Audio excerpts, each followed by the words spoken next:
This is National Native News. I'm Antonia Gonzalez. A team from the Canadian military has arrived at a northern Manitoba First Nation, which is dealing with a severe water crisis. One of the reserve's water treatment plants has been out of commission for 2 weeks after a power outage.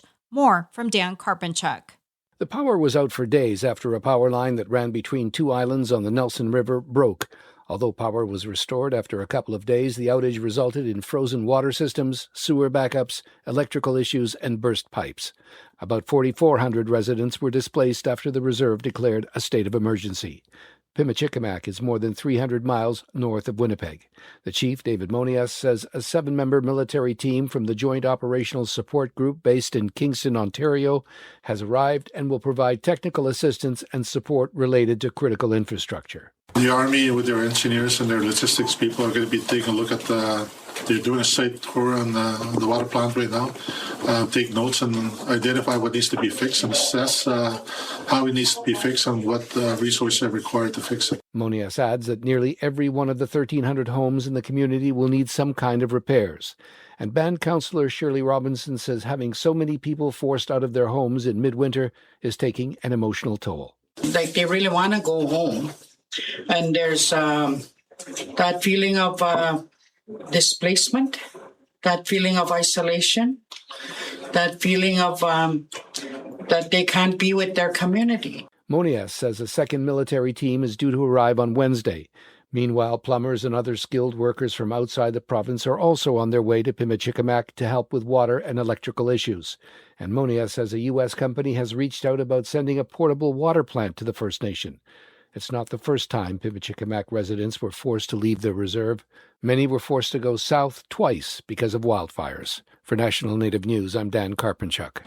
Indigenous peoples across the U.S. have been swept up in the Trump administration's crackdown on undocumented immigrants. As KJZZ's Gabriel Pietrorazio reports, an Arizona tribe is taking steps to safeguard its tribal members. Thank you for calling the Wallapai Tribe's message line, where we encourage you to report any encounters with ICE agents.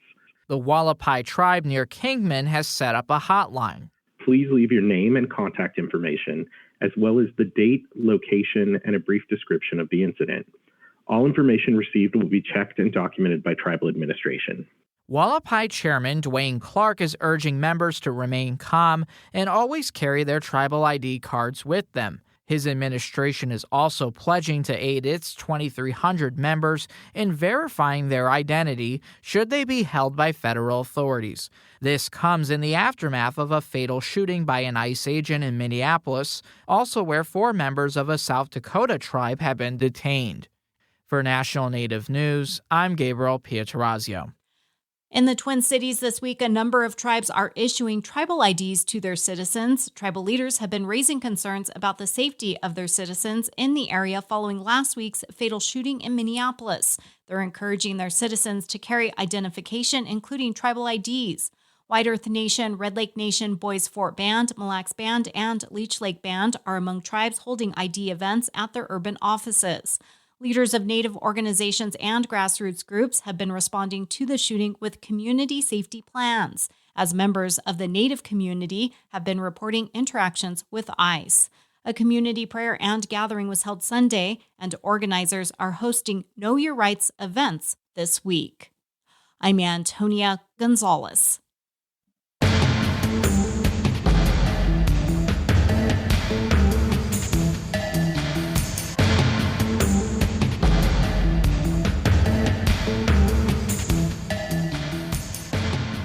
National Native News is produced by Kawanak Broadcast Corporation with funding by the Corporation for Public Broadcasting. Support for law and justice-related programming provided by Hobbs, Strauss, Dean & Walker, LLP, a national law firm dedicated to promoting and defending tribal rights for over 40 years. More information available at hobbsstrauss.com.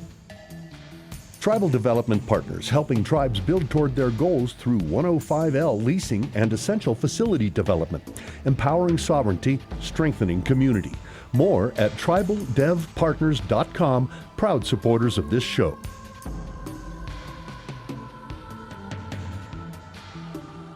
Native Voice One, the Native American Radio Network.